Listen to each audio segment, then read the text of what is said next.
So, how to look up a journal in Journal Citation Reports. And this is the new version of the Journal Citation Reports website. They recently renewed it. So yeah, I'll show you how you can look up the impact factor for a journal. You actually only need the search bar, and it's very simple. You enter the name of the journal that you want to look up. So I look, for example, for pediatrics, and then I click on pediatrics. And then I see here, I will quickly show you what's on the page and what's important normally and what's not. So here you have information about the journal itself. You also have, this is something important, the category. So all of the scientific journals are categorized into categories, which are ranked according to impact factor. Normally you should be able to click on this, but the new site isn't completely ready yet. So you still cannot do it, but in a different video, I will show you a trick on how you can find it.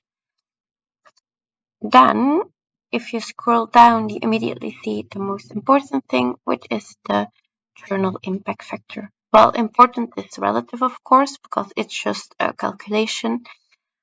But what makes it important is that a lot of universities use it, and is kind of an indicator of, is your journal okay? Is it not? Is it a good one? The fact that it's already on this site means that it's already been vouched for, that it's not predatory, so they don't try to trick you. So it's a good journal. And then journal impact factor is a calculation for, okay, how many citations are there in general. So they, I don't know exactly what they do, but I think they take the total amount of citations and they divide it by the amount of articles that were published per year. So yeah, I here a few calculation. Yeah, so it's the citations in 2020.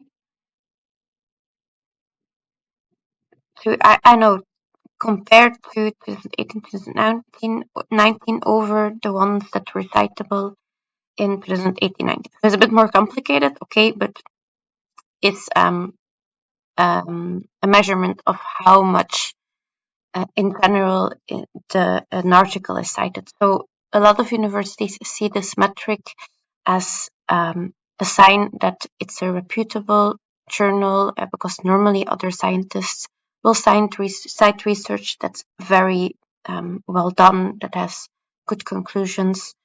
That's how you kind of know, like, okay, it's a good journal. Because if nobody cites it, then you could say, like, okay, probably there's something wrong with the methodology, or well, that should be the case. I don't know if it's always the case, but it should be the case that there's not that good of a methodology, and that's why they don't cite it.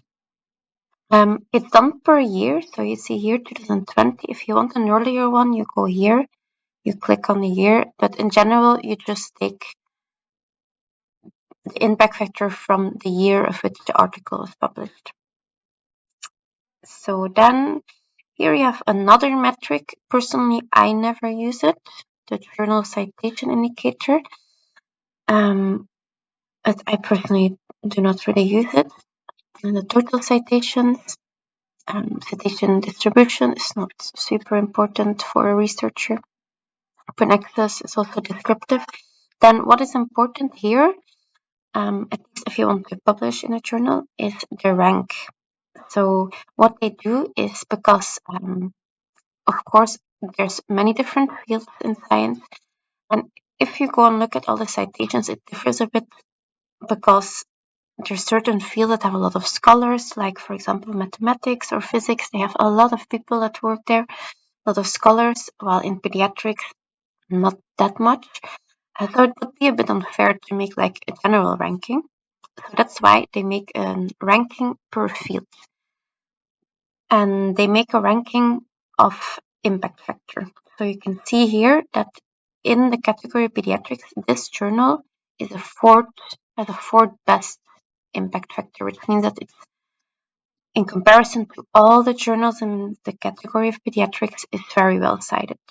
And often what they put in CVs, they put the rank, they put the impact factor, and they put the quartile, which is the first quarter of best impact factors. And they have Q1, Q2, and sometimes for universities it matters which quartile because they get financed. So you have a Q1 and then you get financed if you have a Q1 journal because it's a good one. Yeah, and here this I never look at personally. And then you have other metrics, and I actually never really use it. Here you have also other metrics. I never look at them, to be honest. I think you should check with your university though, or the project that you, or professors or supervisors, which calculation you need. But in general, the university use journal impact factor. I have no idea why. These are other calculations, and yeah, that's it. So that's how you find information about a journal on the new Clever Ethics website.